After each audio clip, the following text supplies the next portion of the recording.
Aprobado na sa Cebu City Council ang ordinansa batok sa mga makababag sa sidewalk kon Anti-Sidewalk Obstruction Ordinance. Tumong ni ining ordinansa nga limpyuhan ang mga sidewalk, eskinita ug mga agianan sa mga pampublikong luna sa syudad gikan sa mga istruktura sama sa mga electric post, utility poles, control panel boards ug water meters nga makababag sa pag-agi sa katawhan. Mga sidewalk na to ma-clear ug mga obstruction ang atong gitan-aw diha nga naay free flow of foot traffic ug ang mobility of pedestrians unimpeded. Kay mao man na ang atong nakita sa Singapore-like vision ni Mayor Mike Rama. Si Cebu City Councilor Regalon kinsa nangamahan sa maong ordinansa, miila sa mga kadalanan sa Embacalso Avenue, General Maximum Avenue, Gorordo Avenue ug Dalan Escario nga maoy unahon sa pagpatuman unya sa maong ordinansa. Gawas ni ini lakip sa maapektuhan sa maong ordinansa mauusab ang mga sidewalk vendors sa syudad sa Sugbo. Nunot ni ini plano ni Galon nga pahimutang usa ka dapit ang mga mamaligyaay sa kadalanan sa dakbayan apan sabutan pa sa kagamhanan kung asa sila ang ipahimutang nga dili usab malayo sa ilang naandan nga pwesto.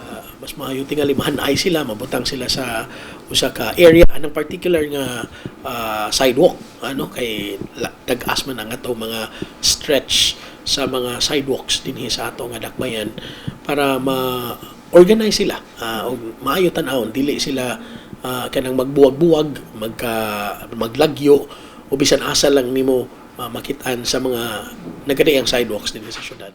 Sa pakikinabi sa MyTV Cebu sa mga sidewalk vendors sa Dalan Colon, uban kanila ming saysay nga wala na sila mabuhat kundi tumanon ang desisyon sa gobyerno. Okay ra, o man ko mahimo. Umusupa ko, gasa may ibutang, okay ra kay di man takabuot sa gobyerno.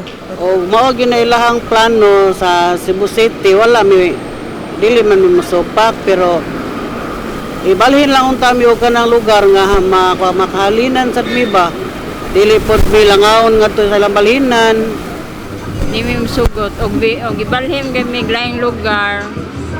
Lisod kay na kay ang among customer diri di amo diri dapita. Nya Wami customer makuha na. Apan si Serena Rosel nga 30 na katuig nga tendera sa Dalan Colon ug mausab ang pangu sa Sidewalk Area Vendors Association, mitataw nga kung ugaling mahitabo gayud ang pagbalhin kanila sama ra usab nga gipatay ang ilang panginabuhian. Amo lang hanyon taba kami mga manindahay diri nga kung ibutang mi og usa ka lugar kanang dinsun mi mga halin kay gagmay naman among tinda. Wato pa dahil sila dito, mamalit lang sa mga ingon ani. Samantalang naamay daghan mga establishment nga naaragyo dire. Ato na lang sila dito. Sa unang pagpakabuhi anak. Sa ito pa kanang samara nga, gipatay na lang yung tanan kanang wala na mi kuan gyud kay di man gyud mi mahalino balhin mi anang transfer man ng mga lagyo. Asa mi gisamay moduol dito. Nasairan nga ang makalapas sa maong ordinansa, adunay silot umulta nga 3,000 ngadto sa 5,000 pesos. Ubos sa ordinansa na anaay first, second, ug third offense as categorized. Ang first is pahibaw nga nakalapas sila ni ana na ay suwat ipada nila warning. Unya sa ikaduha 3,000 pesos na fine ug ikatulo ang third offense is 5,000 pesos nga fine. Kini si Queenie Holigon alang sa MyTV Cebu.